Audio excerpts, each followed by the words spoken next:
Jean Paul guhirimbana na Preskid raporo yakozwe kuri Jean Paul nta wigeze ayiha agaciro ubwo se rindi uzongera kwitabaza nuza niyo mpamvu na case yanjye hari ngira ngo uwanjyanye muri riba tigeze ajya muri RMC kuko azikunda buvuzi icyo kintu numva nyumva kwizina gusa ubundi reka nkubwire RMC baye ari urwego rwiyaminiye rukora ruri legale ikibazo cyose kibaye ku munyamakuru cyaba gifitanye isano n'umwuga upa yagombye kubanzamo igakora ya assessment igakora raporo ikavuga ati nzego dukorana ngo dore baravuga ko abantu batandatu bishyuye 920 kugira ngo bigize imbere iburanisha nuvuga ngo kwigiza imbere iburanisha utabonye aya ngaya ngo yahe umucamanza ajya mageragere ubu nuvuga nuko transparency yavuze natwe yabyanditse natwe twari turi kubikora abarimo hari abambaye iroza nibo batanga ya 153 ngo baburanishwe vuba mu mizi bari bagiye bamarira ya myaka nabataciye muri izo nzira ariko ibyo si byakaguzwe ari abantu ufite hari abantu bataranyumva ngewe nyawe abantu bataranyumva ngewe nawe nyawe kandi bazageraho babyumve iyo mvuga gutya rimwe rimwe nkashima ribu ntago ari kwishimagiza ko hari ibyo ikora umuntu rero yamaye commentaire ngo ashanga ukomeza bavuge neza ngo nawe isaha nisa nabwe je suis prêt. Ikibazo cy'impyiko n'umwijima, diabete ndetse n'umutwe w'igikatu, kubura ubushake ku bagabo n'abagore mu gihe cyo gutera akabariro, kurangiza vuba ku bagabo ndetse n'ibindi bibazo byose bijyanye n'amabanga y'abashakanye, ntugire ikibazo. Mu ivuriro Everlife nahivurije umwijima,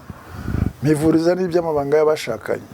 Bankoraho riraka nabahanga pe. Ivuriro Everlife turahari ku bwanyu ku badamu namwe kandi mufite ikibazo cyo kubura urubyaro bitewe n'imisemburo mike ntitwabibagiwe. Nyuma yo kugira ikibazo cy'imisemburo mike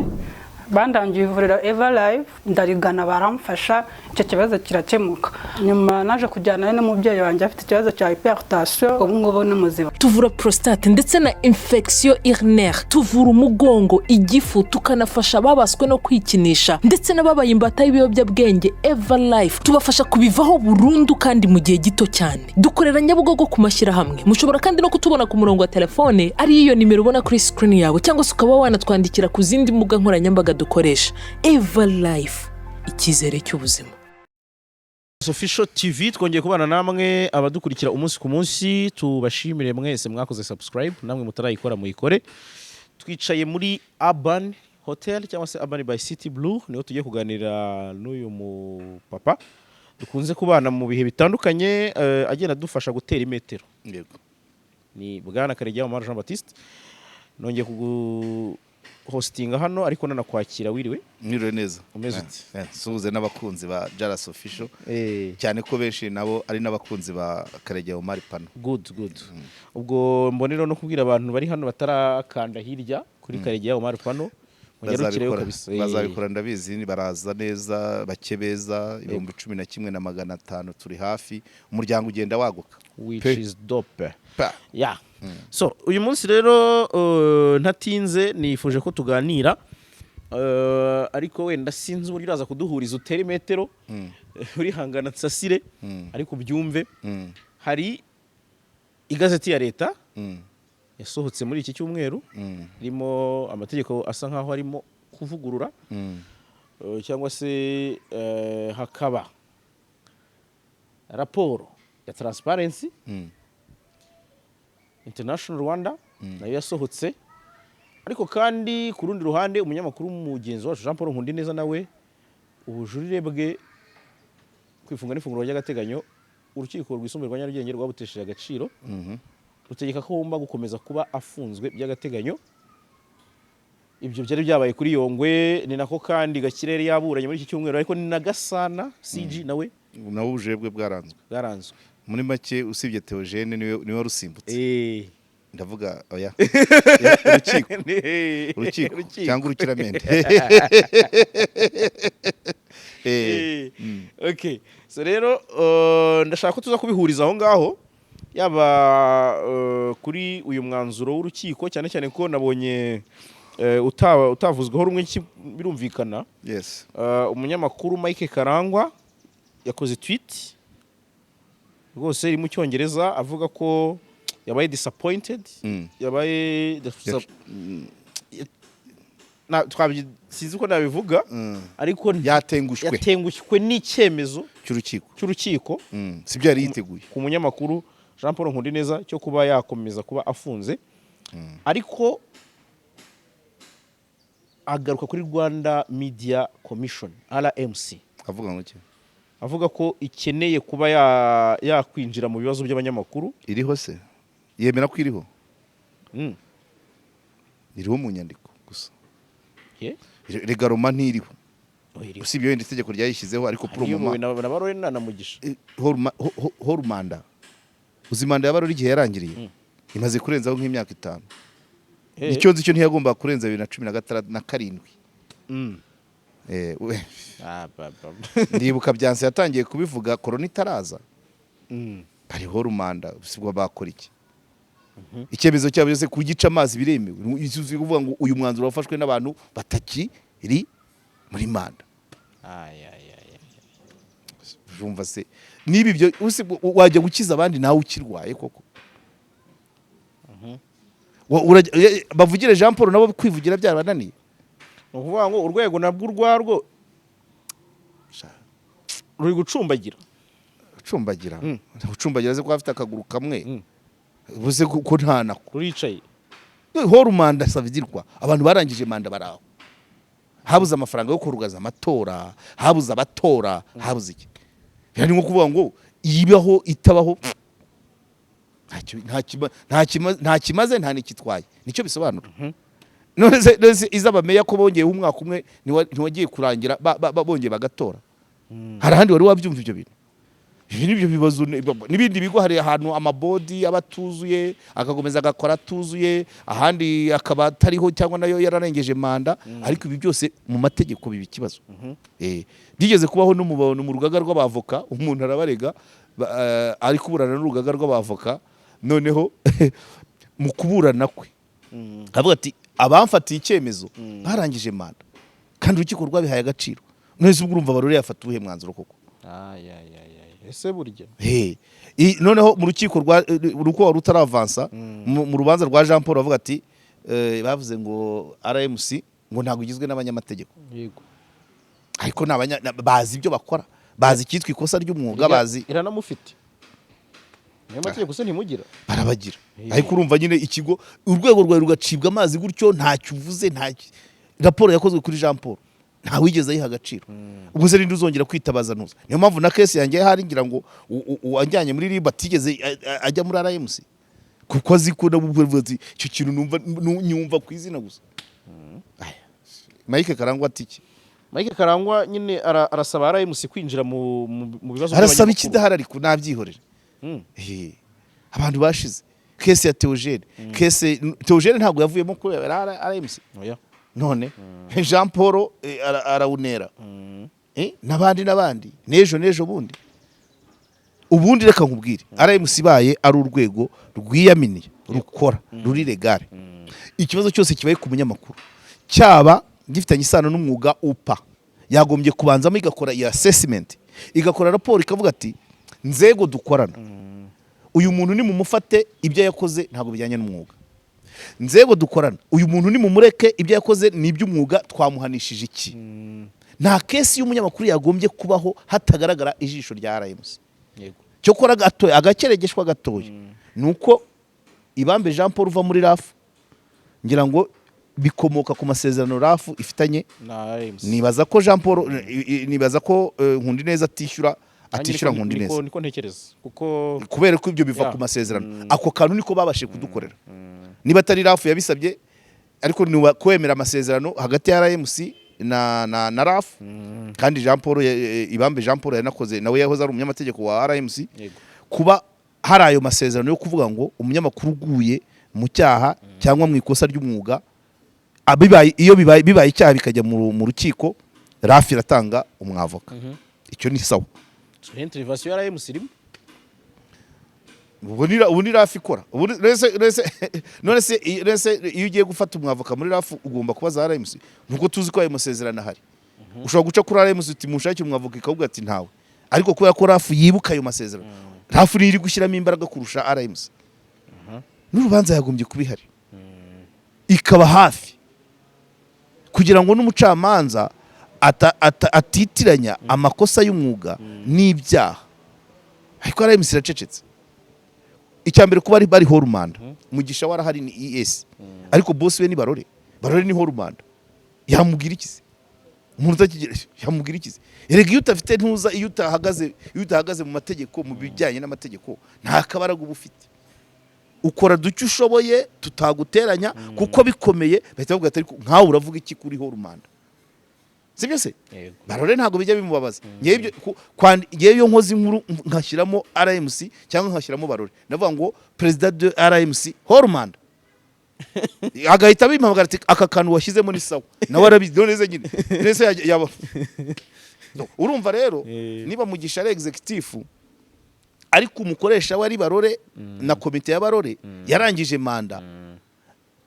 nabo ibyo babwira Mugisha kubishyira mu bikorwa ashobora kubaza bati murambwira iki ko mwarangije manda. Yego rero urumva ntago mbere mu kugendera ku se navuga simbizi uko nabyita. Yego kandi turavuga bibaza igihe bivugwa pe. Byansi yaravuze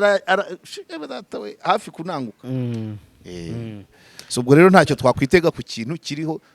kitubahirije amategeko. Kesi ya Jean Paul kubera ko urabanza umbwire uko ivugwa, ariko mbere yo kutuyinjiramo neza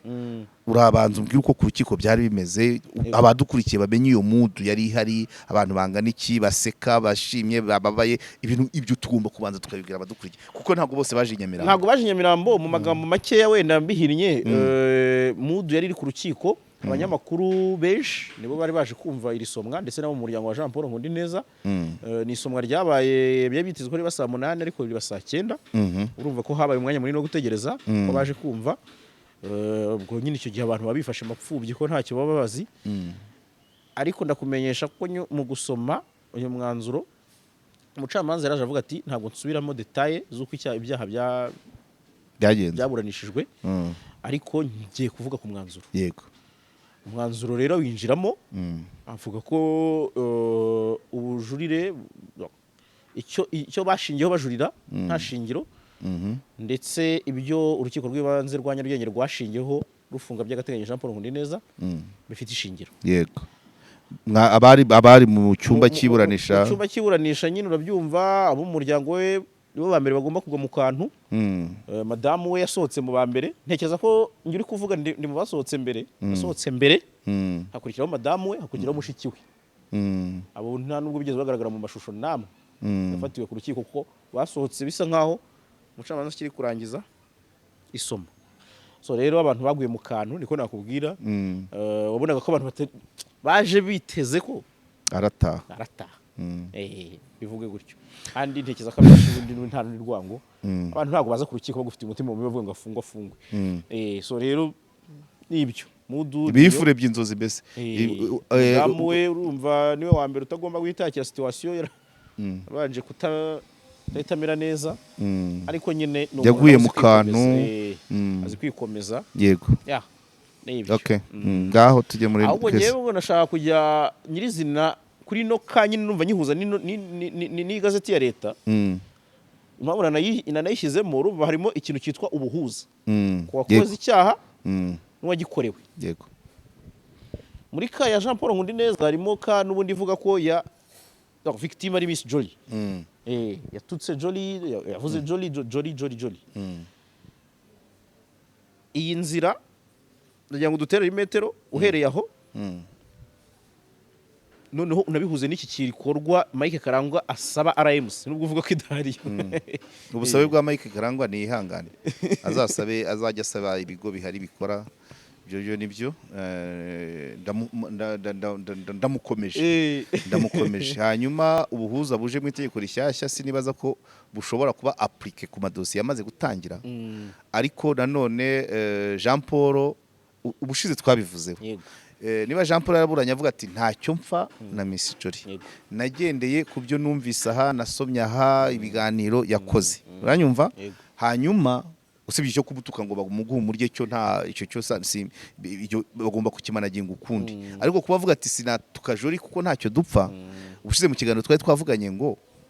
ese Jean Paul yateye intambwe naho ari n'ubu yayikora ntago yayitera akandikira Jolly cyangwa agasaba umwavoka we akandika ibaruwa akayiha Jean Paul Ibambe shyira Jolly wumva uko abitekereza Jolly ashobora kuyisubiza by yes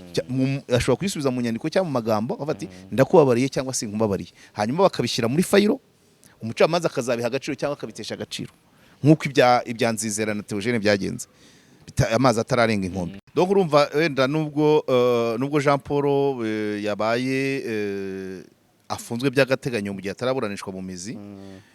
uko yaburanye imbere avuga ko ntacyo apfa na Mutesi njye nari nakubwiye ngo ntabyerekane ntago ari kubivugira mu rukiko niba koko bigaragara kuva yemera ko ntacyo apfa na Mutesi atamututse nk'umwaka nejo bakongera akabana nk'uko Ndimbatabanye na Firidausi cyane ibyo rero societe n'urukiko rwakombye kubiha agaciro either ariko nawe agatera intambwe via umwavoka we Ibambe Jean Paul cyangwa se izindi nshuti agatuma kuri Jolly mu nyandiko akavuga ati ntacyo mfa nawe twahujwe n'akazi dupfuye akazi ariko ntibizongera ibintu nk'ibyo none bagategeza reaction ya Jolly ashobora kugira reaction ya Jolly hari igihe umucamanza yazayiha agaciro bikamera nka bira bya Theogene na Nzizera ariko ntago nanone Jean Paul kubivugira mu rukiko gusa niba nta etape yigeze akora ngo arebe Jolly nubwo Jolly numva ngo arakaze cyangwa ntaboneka ariko ku bintu byagukiza uramushaka nta kundi niko bimeze uramushaka ibivugira mu rukiko gusa donc Ibamba mugira inama niba koko yumva nibaza kwizo mbabazi hari icyo zamumarira se mu mizi on ne sait jamais monsieur on ne sait jamais ariko nabikora bitwaye ikisi kwandika ibaruwa agaha metre we shyira Jolly umushake utegeze Jolly icyo Jolly yavuga kuri iriya dosiye byanze bikunze umucamanza ashobora kutabivuga mu magambo ariko mu kuruca akakagenderaho yego urabyumva gusabana imbabazi ni geste ya kinyarwanda y'umuco sibyo kuzitanga ni byiza kuzimana uburi gica nta muntu wakwishimira gusabwa imbabazi ntazitange ariko ushobora gusanga Jean Paul watarigeze na rimwe azisaba Jolly nakore procedure yo kuzisaba officiellement hanyuma igisubizo cya Jolly gihabwa urukiko nkuko ibya Nzizera babyakiriye urebyibuka ko babanje Theogene yavugaga ati uburyo yabibonye ati no navuguruza ibyo yamvuzeho yorerere ariko umucamanza mu kureba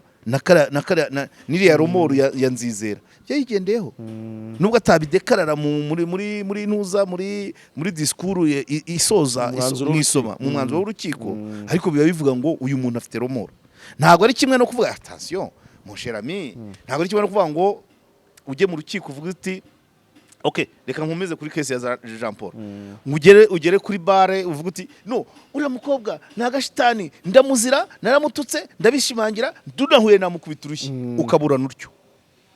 kuburana gutyo no kuburana uvuga ngo ntacyo mpfa nawe biratandukanye cyane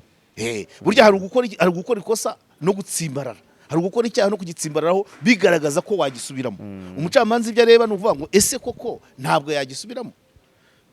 abahabwa imbabazi abarekurwa donc imbabazi zigendera kuri icyo kintu ese uyu muntu yasubiramo icyaha yakoze ubwo rero Jean Paul abyivugiye na Jolly akagira uko abyakira umucamanza akabimenya quelque soit réponse ya Jolly yabyemera atabyemera ariko ku busabe bwa Jean Paul hari icyo ntago mu mategeko simbihamye 100% ko aricyo byatanga ariko rega umucamanza nawe n'umuntu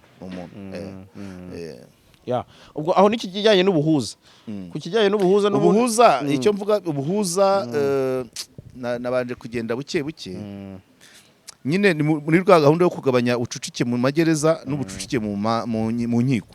kuko byose niho bituruka iyo mu nkiko hacucitse bohereza gereza kugira bakora andi madosiye na parike nuko nkunda kubikubwira ko rimwe na rimwe yohereza ikavuga ngo iminsi 30 y'agateganyo kugira ngo batangire andi madosiye wa wundi ari ahantu impamvu bitinda nuko umushinjacyaha avuga ngo tugiye kwegeranya ibimenyetso turamurinda gusibanganya ibimenyetso bakamunaga hariya 30 ikazaba 60 90 120 kubera iki 1 ku bushake bw'umushinjacyaha cyangwa se ku mwanya muke w'umushinjacyaha babyumva ibyo rero itegeko ryazanye ubuhuza bunini politike nshyashya iba muri minijise nubwo nabonye nta mbaraga nyinshi ifite yazanywe n'uwitwa Nabahire Anastase ariko nta mbaraga igaragaza kandi ariyo yakemura ibibazo ubucucike muri gereza mu nkiko probablement no muri parike byanze bikunze. Ubuhuza rero urumva noneho ubwo batangiye kubiregariza ko ubuhuza bwahera muri RIB yego ariko n'ubundi manza bwabaga wenda nuko butateganijwe n'itegeko bushobora kuba bwabaga ariko no icyo RIB yakoraga ni ugukora investigation yabona hari ibigize icyaha birimo ikajyana muri parike yabona ntabyo igashyingura ariko noneho ishobora gusanga harimo icyaha ariko ikabahuza ntibijye parike. Icyo rero nicyo RIB yahawe kuba yagihawe ariko kuri case ya Jean Paul ntago biri applicable kuko itegeko ryasohotse Jean Paul yarageze mu rukiko c'est trop tard ntago itegeko rigira action ariko aho hose nabonye birimo uti uretse ko turi kuvuga kuri RIB ubushinjacyaha nabwo bwemerewe ubuhuza ndetse n'urukiko aho bigeze ubuhuza rero none guhuza Jori na Jean Paul bidaturutse ku bushake bwa Jean Paul mu buryo bugaragara nabyo ntibyemewe ariko iriya level rugezeho nibi dutangira mu mizi sinzi ko byaba bigarutse wenda nk'ubu bikiri muri provisoire birashoboka ariko rwatangiye mu mizi byagorana boke. Hanyuma rero ikindi ubuhuza ni byiza ko nuvuga ngo ibyabaga ntago bari bemeye kuhuza ahantu bamaze kubona ko harimo icyaha ariko iyo projet ya Anastase no mu byaha byarashobokaga usibye ku byaha bikomeye iby'indengakamere ariko ibyo kwiba igitoki ibyo gutukana ibyo gukubita no gukomeretsa bakaba bakubwira ati vuza umuntu cyangwa mu mucikiro byateganyijwe muri iyo bita ADR Alternative Dispute Resolution ariko imaze igihe ntabwo turabona resulta zayo kandi barakomeza bataka ngo imanza nyinshi umuntu urajya kumva umuntu bamupanze 2025 una Jean Paul mu mizi wajya kumva bamukubise 2024 irangira kandi tuzaba turi no mu matora ibyo nabyo kubera umubare w'imanza ziraho gutinda kwabyo imanza nyinshi cyangwa se pariki itabonye umwanya ngo izane bya bimenyetso yavuze igiye gushaka ikagenda ikiyicarira umuntu ukumva amaze umwaka bakavuga ngo agizwe umwere cyangwa bamukatiye igihano kiri munsi y'icyamaze urumva ibyo rero kuba ubuhuza bwahera hasi no muri RIB it's better. Nibaza ko bizasaba n'abandi bakozi muri RIB bashinzwe iyo dosiye umugenzacyaha nyirizina akagenza yabibona birimo agasurikira umuhuza ese ibi bintu birashoboka abantu bamara kwemeranywa bagasinya nkuko bisanzwe ariko nanone biragoye kubitandukanya nkuko raporo ya Transparency yamuritse ku wa 4 itariki 7 ibi igaragaza biragoye kubitandukanya no kuba ngo buriya bucuciki kuba muri gereza huzuyemo abantu bambaye iroza batarakatirwa yego Transparency igaragaza ko iyo nzira yose RIB parike inkiko harimo ruswa ibyo bigo birakurikirana mu kwakira ruswa pana nyinshi y'amafaranga menshi yego nyinshi c'est-à-dire ivuye ku bantu benshi izi nzego uko ari eshatu zakira amafaranga menshi avuye ku bantu bake kuko uko ubushakashatsi bubigaragaza RIB bavuga ko abaturage ababajijwe 16 bahaye RIB amafaranga agera kuri miliyoni 4,527 yego ari 16 mu wayene umwe ni nkaho yatanze 282,282 yego ni menshi ni nabo RIB niyo ya mbere ntumvange gake kugira ngo nkwereke ngo na bwa buhuza ahantu harasanzwe ruswa biragoye ubuhuza bushobora kongera ruswa ubuhuza bushobora kongera ruswa umuntu nako biranumvikana uwagukoreye icyaha bakaguhamagara baguhuze bakakwereka kandi we wagukoreye icyaha niwe watanze bishobora kongera okaziyo za ruswa ariko ntacyo iruswa ntacyo yabitwaye ibahuje bagataha bose bahana amahoro aho kugira ngo umuntu ajye kwambara iroza kwambara iroza igihombo kirimo utaye akazi wakoreraga utaye akazi wakoraga ukitunga ugatunga umuryango ugasorera leta ugiye kurya ibya leta n'ibihombo ruswa ibaye ikatubuza buriya bucucike bwo mu magereza irarutwa kuko n'ubu irahari kandi n'abantu barimo hariya wasanga benshi muri bariya n'ubundi baturuka muri izi za ruswa wenda dosiye agomba gushyingura n'umugenzacyaha pa raporo y'uyikurikiye agatanga 282 igakomeza yagera muri parike RIB yayishyira parike naho moyenne ni 200,000 muri prosecution nuvuga ngo muri ribu benshi batanga amafaranga ntimumufungire umuntu ave muri kasho aburana ari hanze ibintu nk'ibyo bagatanga amafaranga buri hatangwa ariko se nayo kuvuga ngo ntimumufungure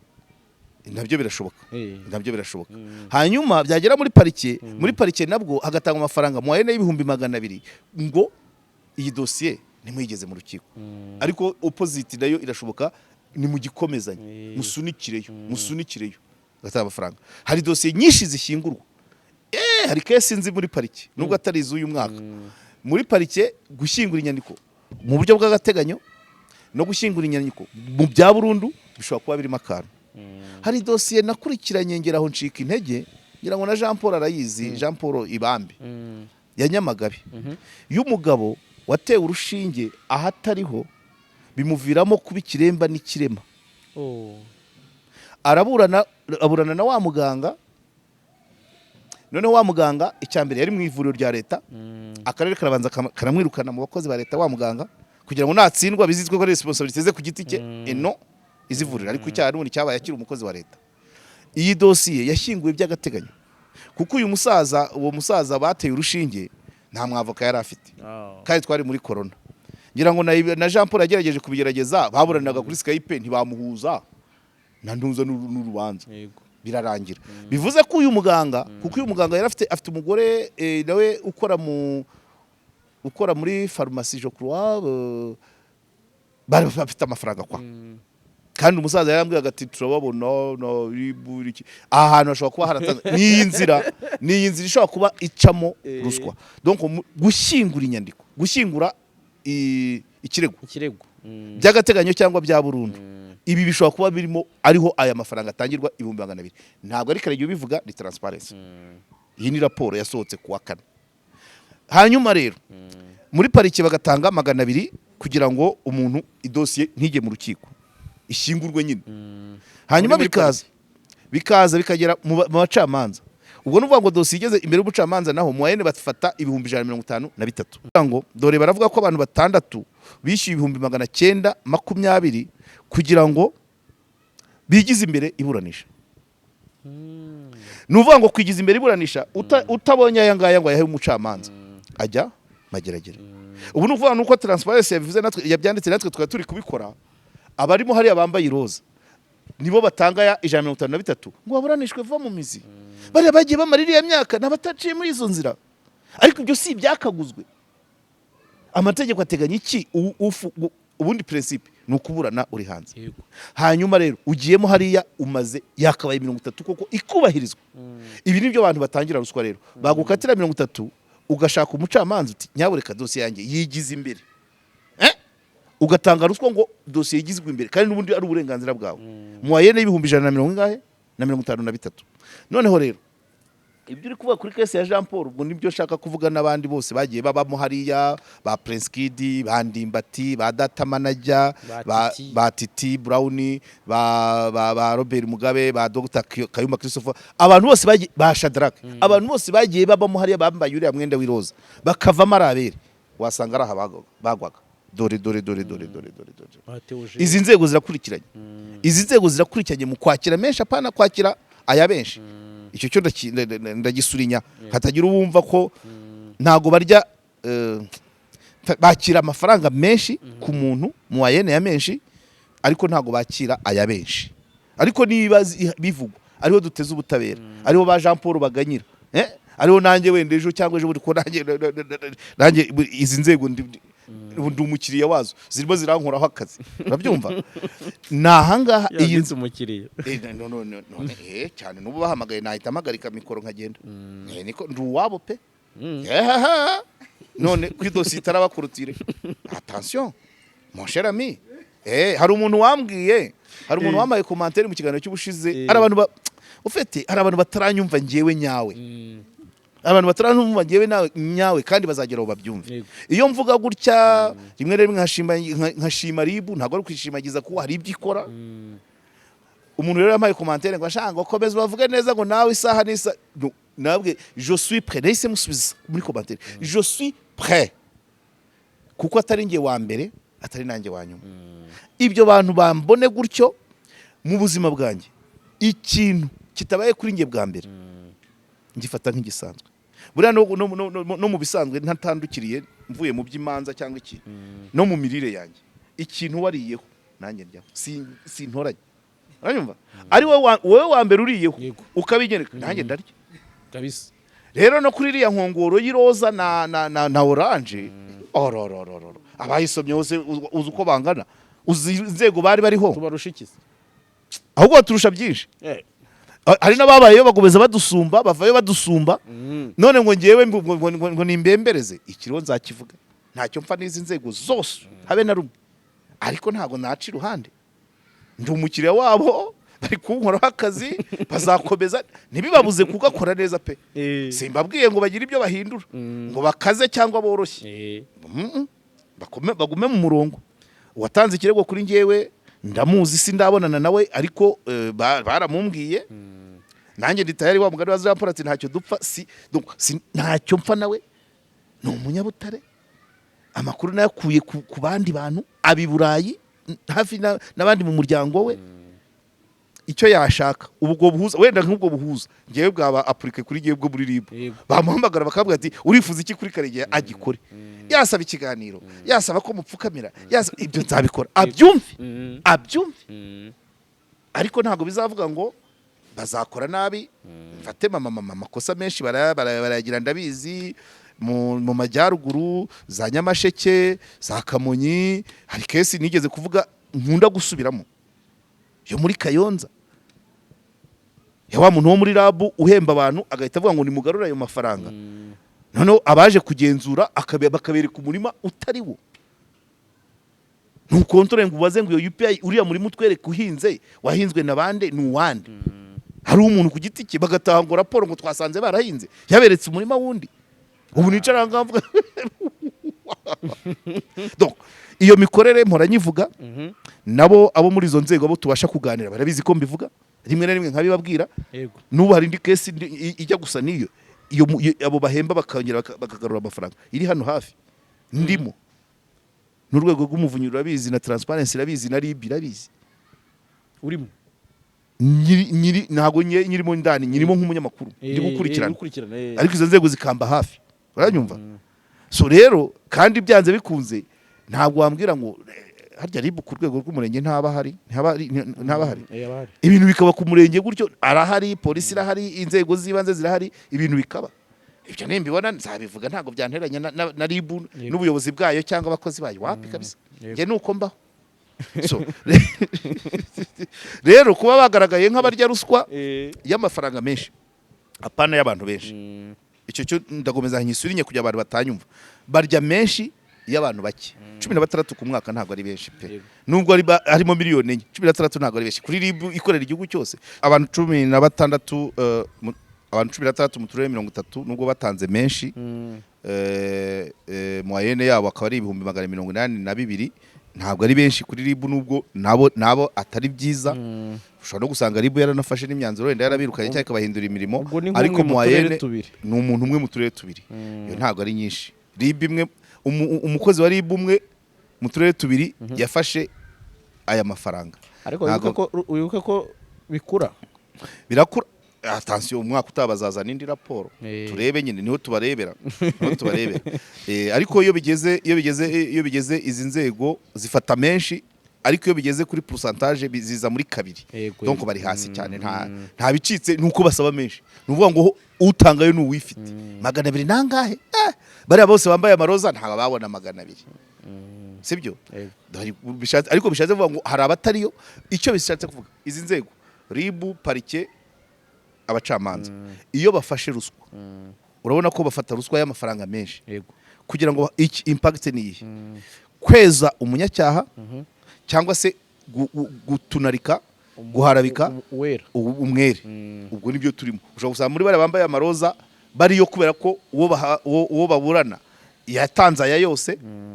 bamwe muri bari ariko kuko urumva ni abantu 16 bayatanze ubwo 16 mubo tubona bambaye iroza wasanga ruko byagenze cyangwa se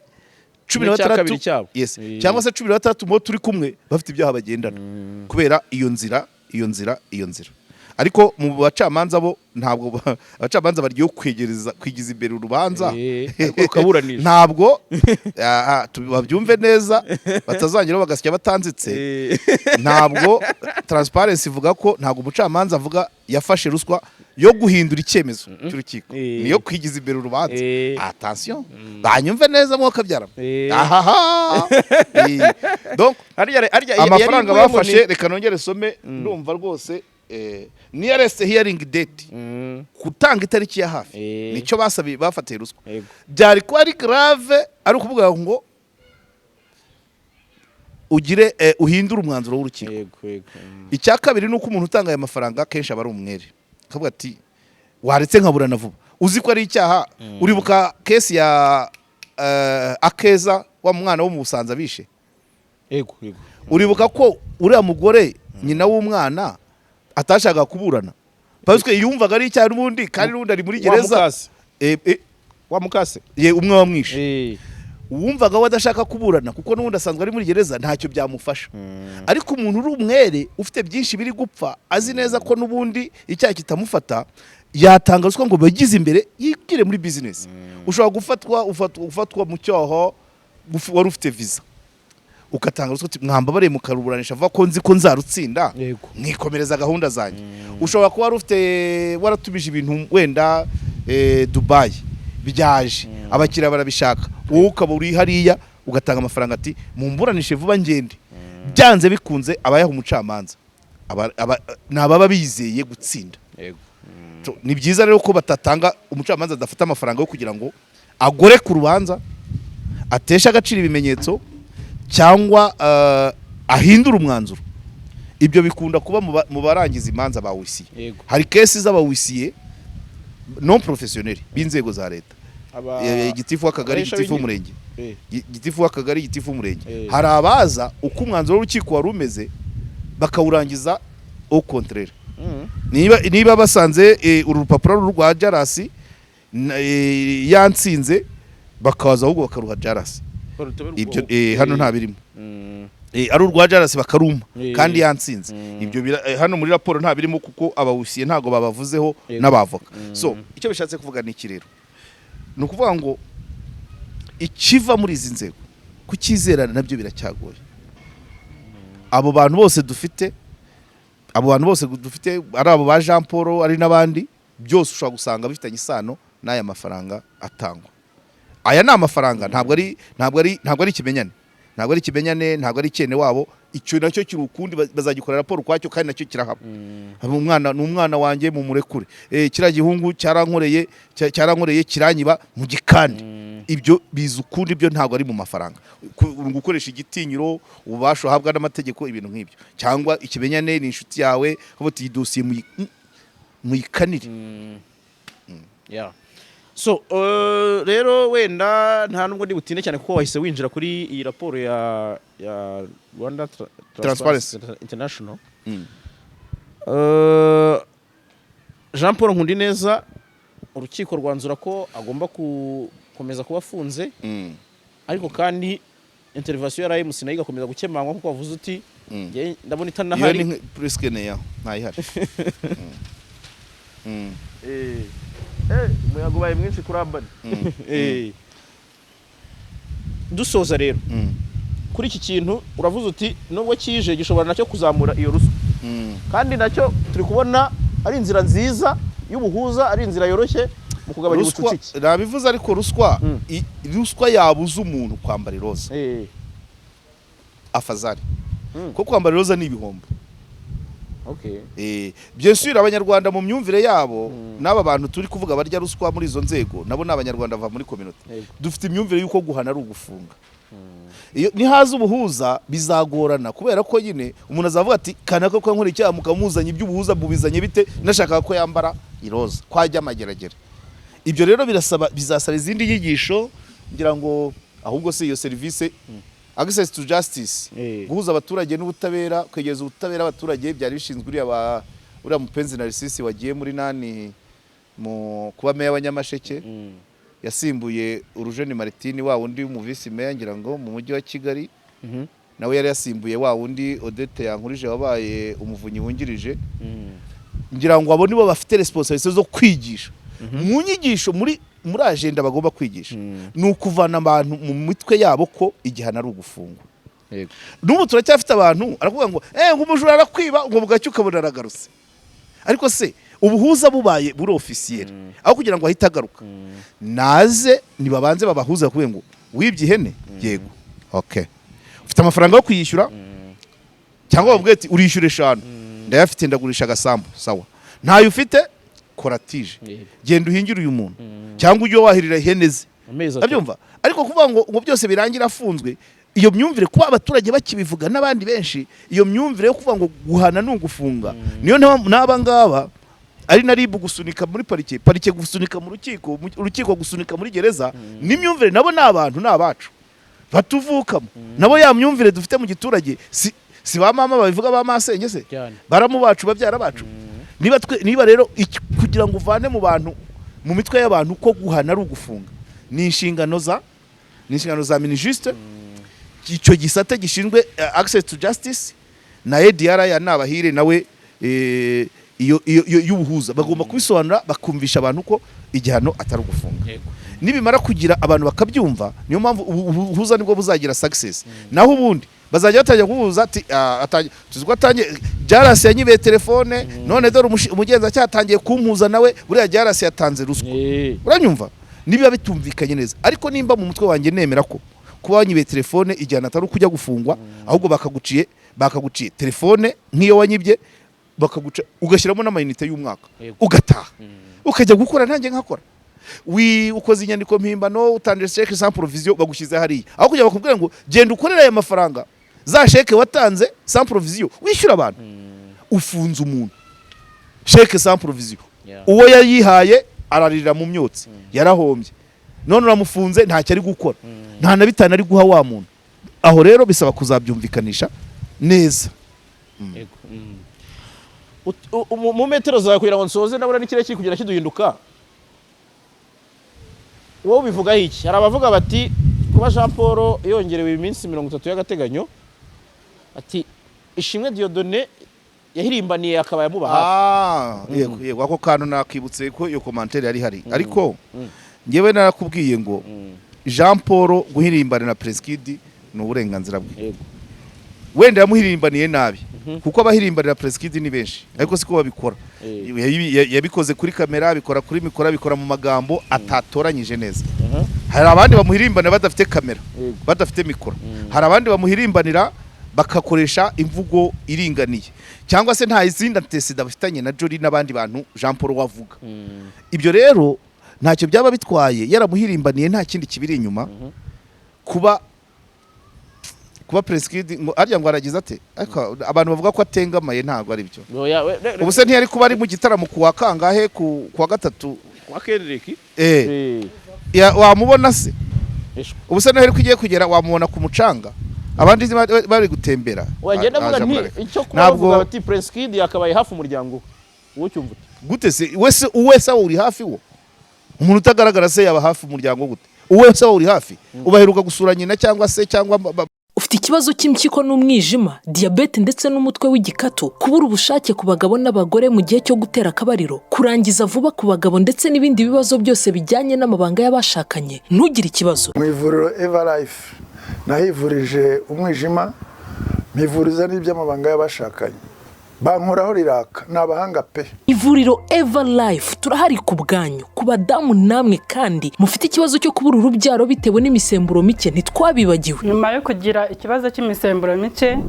bandangiye ivuriro Everlife ndarigana baramfasha, icyo kibazo kirakemuka. Nyuma naje kujyana n'umubyeyi wanjye afite ikibazo cya hypertension, ubu ngubu ni muzima. Tuvura prostate ndetse na infection urinaire, tuvura umugongo, igifu, tukanafasha babaswe no kwikinisha ndetse n'ababaye imbata y'ibiyobyabwenge. Everlife tubafasha kubivaho burundu kandi mu gihe gito cyane. Dukorera Nyabugogo ku mashyirahamwe. Mushobora kandi no kutubona ku murongo wa telefone ari iyo nimero ubona kuri screen yawe, cyangwa se ukaba wanatwandikira ku zindi mbuga nkoranyambaga dukoresha. Everlife, icyizere cy'ubuzima.